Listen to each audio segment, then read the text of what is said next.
Welcome guys. आज की movie का नाम है स्क्रीम। ये 1996 की एक हॉरर मिस्ट्री मूवी है। मूवी की शुरुआत में हमारी मुलाकात होती है हाई स्कूल स्टूडेंट केसी से, जिससे एक फ़ोन कॉल आता है। फ़ोन पर जो अजनबी इंसान होता है वो केसी से फ्लर्ट करने लगता है और फिर उसके साथ कुछ आइकॉनिक हॉरर मूवीज़ के बारे में बात करने लगता है। क्योंकि हॉरर ये केसी का फेवरेट जॉनर है, वो उसके साथ बातों में लग जाती है। बीच में ही वो कॉलर साइको टाइप होने लगता है और बोलता है कि मैं तुम्हें देख रहा हूँ, जिससे केसी थोड़ी घबरा जाती है कि वो उसके घर तक पहुँच गया है। केसी उसे बोलती है कि मेरा बॉयफ्रेंड यहाँ पर किसी भी पल आएगा और तुम्हें बहुत मारेगा, तो तुम यहाँ से भाग जाओ। वो कॉलर उसे घर के बैकयार्ड्स की लाइट्स ऑन करने कहता है। जब वो लाइट्स ऑन करती है तो देखती है कि उसका बॉयफ्रेंड स्टीव जख्मी हालत में चेयर से बंधा हुआ है। वो कॉलर उसे आगे जाने से मना करता है और उसे हॉरर मूवीज़ के बारे में क्विज पूछने लगता है कि अगर तुमने सही जवाब दिया तो मैं तुम दोनों को छोड़ दूंगा। उसका पहला सवाल होता है कि हैलोवीन मूवी का किलर कौन है। केसी बड़ी आसानी से जवाब देती है, माइकल मायर्स। सेकंड सवाल पूछता है कि फ्राइडे द 13th का किलर कौन है। इसका जवाब वो गलत देती है, जिससे वो उसके बॉयफ्रेंड को मार देता है। तीसरा सवाल पूछता है कि मैं तुम्हारे घर के कौन से दरवाजे पर खड़ा हूँ, और फिर वो एक चेयर फेंक के दरवाज़ा तोड़ देता है। केसी भागकर घर के बाहर जाती है, जहाँ वो देखती है कि उसके पेरेंट्स की कार आ रही है, पर एक गोस्ट फेस किलर उसके पीछे भागता हुआ आता है और केसी के सीने में चाकू घोंप के मार देता है। पेरेंट्स को घर पहुंचकर केसी नहीं मिलती, तो उसकी मॉम बाहर देखने आती है। केसी की लाश पेट से टंगी हुई होती है। फिर हमारी मुलाकात होती है मेन लीड सिडनी प्रेस्कॉट से। सिडनी हाई स्कूल स्टूडेंट है। उसके डैड आते हैं और उसे बताते हैं कि वो काम से एक हफ्ते के लिए बाहर जा रहे हैं। अगले ही पल खिड़की से बिली आता है, जो कि सिडनी का बॉयफ्रेंड है। उनमें थोड़ी बहुत बातें होती है, फिर वो वहाँ से चला जाता है। अगले दिन स्कूल में इन्वेस्टिगेशन शुरू हो जाता है। टेटम उसे बताती है कि केसी और उसके बॉयफ्रेंड का कल रात मर्डर हो चुका है। स्कूल में पुलिस हर किसी से पूछताछ कर रही होती है। डूवी, जो टेटम का भाई है, वो पुलिस ऑफिसर होता है। पर सिडनी मर्डर की बातें अपने दोस्तों से डिस्कस कर रही होती है, जहां हमारी मुलाकात स्टुअर्ट, जो टेटम का बॉयफ्रेंड है, उससे होती है, और रैंडी से। स्कूल से घर आने पर सिडनी टेटम से बात कर रही होती है, क्योंकि उसके डैड आज घर नहीं है। आज रात सिडनी टेटम के घर रुकने वाली होती है। टेटम बोलती है कि मैं 7 बजे तुम्हें पिकअप करने आऊँगी। सिडनी काफ़ी परेशान और दुखी होती है। उसके जख्म हरे हुए होते हैं, क्योंकि ठीक 1 साल पहले उसकी मॉम का भी मर्डर और रेप इसी तरह हुआ होता है। शाम को टेटम का कॉल आता है। टेटम बोलती है कि मैं तुम्हें पिकअप करने आ रही हूँ। अगला कॉल किलर का आता है। वो पहले की तरह हॉरर मूवीज़ के बारे में ही बातें करने लगता है। सिडनी को लगता है कि रैंडी उसके साथ आवाज़ बदल कर मजाक कर रहा है, पर जब वो कहता है कि तुम्हारा हाल भी तुम्हारी मॉम की तरह होगा, इससे सिडनी को समझ में आ जाता है कि वो रैंडी तो बिल्कुल भी नहीं है। सिडनी उस पर काफ़ी भड़क जाती है और मेन डोर बंद कर देती है, पर वो किलर पीछे से आकर सिडनी पर अटैक करता है। घोस्ट मास्क सिडनी को मारने की कोशिश करता है, पर सिडनी उसे किक मारती है और ऊपर अपने बेडरूम में जाकर दरवाज़ा बंद कर देती है और तुरंत पुलिस को कॉल करती है। तभी खिड़की से बिली अंदर आता है। बिली कहता है, मैंने तुम्हारी चीख सुनी और मेन डोर भी बंद था, और तब तक घोस्ट फेस वहाँ से गायब हो गया होता है। बिली की जेब से सेल फोन गिरता है, जिससे सिडनी को लगता है कि वो बिली ही था जो उसे कॉल किए जा रहा था। सिडनी भाग के बाहर जाती है। पुलिस वहाँ पहुँच चुकी होती है। अगला सीन पुलिस स्टेशन में होता है, जहाँ सिडनी के शक पर बिली को अरेस्ट किया जाता है। बिली के डैड भी वहाँ आए होते हैं, पर सिडनी के डैड लापता होते हैं। पुलिस स्टेशन के बाहर न्यूज़ रिपोर्टर की भीड़ जमा हो जाती है, जहाँ न्यूज़ रिपोर्टर गेल भी आई होती है, जिससे सिडनी नफरत करती है, क्योंकि गेल ने सिडनी के मॉम की डेथ के बारे में बहुत सारे रूमर्स फैलाए हुए थे, और जो उसकी मॉम का किलर है, जिसका नाम है कॉटन वेरी, जो अब जेल में सज़ा काट रहा है, गेल का कहना है कि वो बेगुनाह है। गेल की इसी थ्योरी की वजह से सिडनी उससे नफरत करती है। सिडनी जैसे पुलिस स्टेशन से बाहर निकलती है, गेल उसे सवाल पूछने आ जाती है। सिडनी गेल से पूछती है, तुम्हारी बुक कब रिलीज हो रही है? दरअसल गेल सिडनी की मॉम के मर्डर के ऊपर एक बुक लिख रही होती है, सिर्फ कंट्रोवर्सी के लिए। गेल कहती है वो एक कॉपी उसे भी भेज देगी, जिस पर सिडनी गुस्सा होकर उसे एक जोरदार पंच मारती है। रात को सिडनी टेटम और डूवी के घर रुकती है। सिडनी को वहां भी एक कॉल आता है।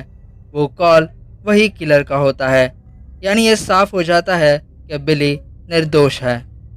सुबह नाश्ता करते वक्त ड्यूवी सिडनी को बताता है कि बिली के कॉल रिकॉर्ड के हिसाब से उसने तुम्हें कोई कॉल्स नहीं किए थे और बिली को हमने छोड़ दिया है। स्कूल में बच्चे मास्क पहन के यहाँ वहाँ घूम रहे होते हैं, जिस पर स्कूल के प्रिंसिपल बच्चों को डांट लगाते हैं। स्कूल में सिडनी बिली से भी मिलती है और उसकी मिसअंडरस्टैंडिंग के लिए उससे माफ़ी मांगती है। बिली कहता है तुम्हारी मॉम की डेथ के बाद से हम दोनों में कुछ सही नहीं चल रहा है। बिली उसे एडवाइस देता है कि वो अपनी मॉम की डेथ एक्सेप्ट कर ले, क्योंकि जब बिली की मॉम का उसके डैड के साथ डिवोर्स हुआ था तब बिली ने भी ये एक्सेप्ट कर लिया था। पर सिडनी इस बात से दुखी होती है और रोते रोते स्कूल के वॉशरूम में चली जाती है। वॉशरूम में वो किलर भी होता है जो सिडनी पर फिर एक बार अटैक करता है, पर सिडनी उससे बचकर भाग निकलती है। दूसरी तरफ गेल ड्यूवी से मीठी मीठी बातें करके इन्फॉर्मेशन निकालती है। ड्यूवी बताता है कि उन्हें सिडनी के डैड पर शक है, क्योंकि वो तब से गायब है। तभी स्कूल में अनाउंसमेंट होती है कि जब तक किलर पकड़ा नहीं जाता स्कूल में छुट्टी रहेगी, और पुलिस डिपार्टमेंट ने भी टाउन में कर्फ्यू जारी किया होता है। स्कूल की छुट्टी सेलिब्रेट करने स्टू अपने घर में पार्टी रखता है, जिसमें वो सिडनी और टेटम को इनवाइट करता है। छुट्टी सुन के पूरा स्कूल खाली हो जाता है। प्रिंसिपल हेमरे कैबिन में अकेले होते हैं। वो किलर कैबिन में आकर प्रिंसिपल को मार देता है। शाम होते ही सिडनी और टेटम स्टू के पार्टी में पहुंच जाते हैं। पार्टी में स्कूल के सारे बच्चे आए होते हैं। गेल भी अपने कैमरामैन को लेकर वहां पहुंच जाती है, क्योंकि गेल को यकीन होता है कि वो किलर यहाँ ज़रूर आएगा। ड्यूवी भी पार्टी पर नज़र रखने आया होता है। फिर ड्यूवी गेल को पार्टी के अंदर ले जाता है। गेल पार्टी में सिर्फ एक कैमरा फिक्स करने आई होती है। पार्टी के दौरान स्टू अपनी गर्लफ्रेंड टेटम को गैराज से बियर लाने बोलता है। जब टेटम गैराज से बियर कलेक्ट करती है तो उसे गोस्ट फेस मारने आता है। गोस्ट फेस उसके हाथ पर चाकू से वार करता है। टेटम भी बेहतरीन तरीके से गोस्ट फेस पर बॉटल्स फेंक के मारने लगती है और गैराज के शटर पर जो पेट डोर बना होता है उसमें से भागने लगती है। पर किलर शटर ओपन करता है, जिससे टेटम का सर फंस जाता है और अटकने से उसकी मौत हो जाती है। थोड़ी देर बाद बिली आता है, जो कि सिडनी के साथ बात करना चाहता है। इस पर स्टू कहता है कि तुम दोनों मेरे पेरेंट्स के बेडरूम में जाकर बात कर सकते हो, जिस पर सिडनी मान जाती है।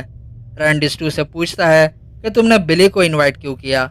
बेडरूम में जाकर दोनों एक दूसरे को सॉरी कहने लगते हैं और एक दूसरे के साथ इंटीमेट होते हैं। यहाँ नीचे सभी लोग मिलकर हैलोवीन मूवी देख रहे होते हैं, जहाँ रैंडी सबको मूवी के बारे में ज्ञान बांट रहा होता है। बाहर वैन में गेल और किन्नीत छुपाए गए कैमरे से पार्टी के अंदर का नज़ारा लाइव देख रहे होते हैं। मूवी देखते देखते रैंडी को कॉल आता है कि प्रिंसिपल का मर्डर हो गया है और उनकी बॉडी स्कूल के फुटबॉल फील्ड पर लटकी हुई है। ये सुनकर सभी लोग एक्साइटेड होकर प्रिंसिपल की लाश देखने निकल पड़ते हैं।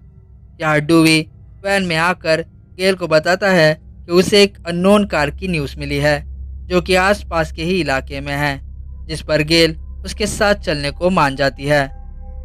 दूर झाड़ियों में डूवी को कार मिलती है, जिससे डूवी परेशान हो जाता है, क्योंकि वो कार सिडनी के डैड की होती है, जो कि बहुत दिनों से लापता है और पुलिस वालों का सिडनी के डैड पर भी शक होता है। डूवी कहता है कि अगर सिडनी के डैड टाउन में आ चुके हैं, इसका मतलब वो सिडनी को मारने की कोशिश करेंगे। डूवी और गेल भागकर घर की तरफ दौड़ लगाते हैं। यहाँ स्टू का घर पूरी तरह से खाली हो चुका होता है, क्योंकि सभी बच्चे प्रिंसिपल की लाश देखने गए होते हैं। अब घर पे सिर्फ स्टू, रैंडी, सिडनी और बिली ही होते हैं कि तभी वहाँ पर वो घोस्ट फेस आकर बिली को सिडनी के सामने ही मार देता है।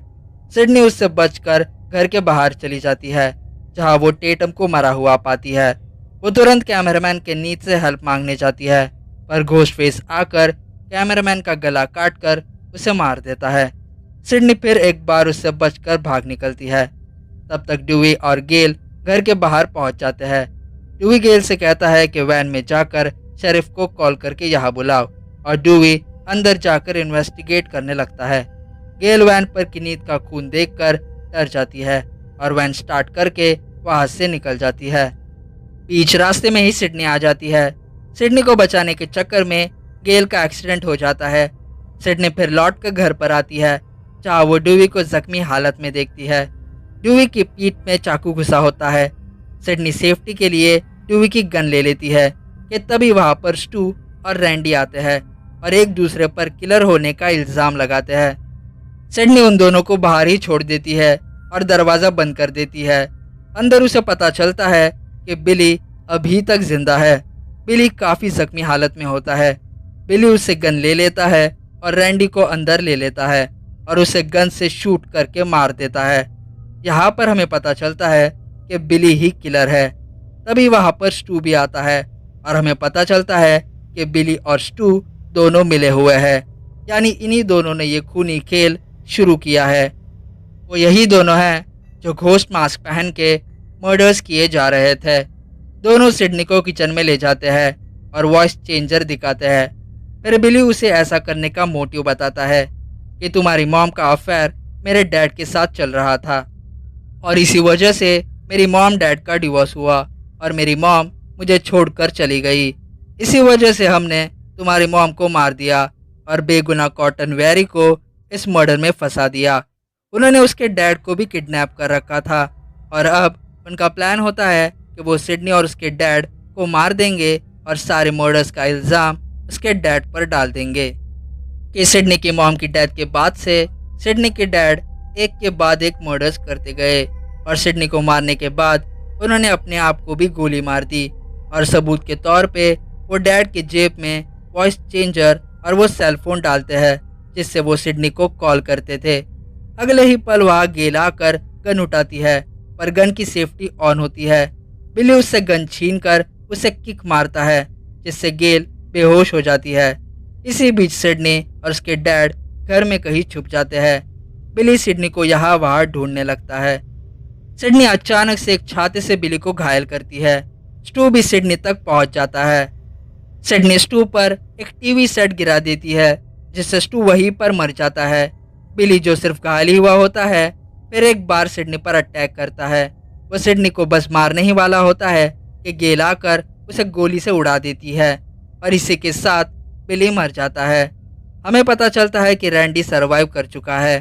रैंडी बताता है कि अक्सर मूवीज में किलर एक फाइनल स्कैर देता है और ऐसा ही होता है। बिली जैसे ही एक फाइनल स्कैर देता है सिडनी उसे एक हेडशॉट दे देती है जिससे बिली कंप्लीटली मर जाता है। फिर सिडनी अपने डैड को छुड़ाती है और हम देखते हैं कि ड्यूई सरवाइव कर चुका है और उसे हॉस्पिटल ले जाया जा रहा है।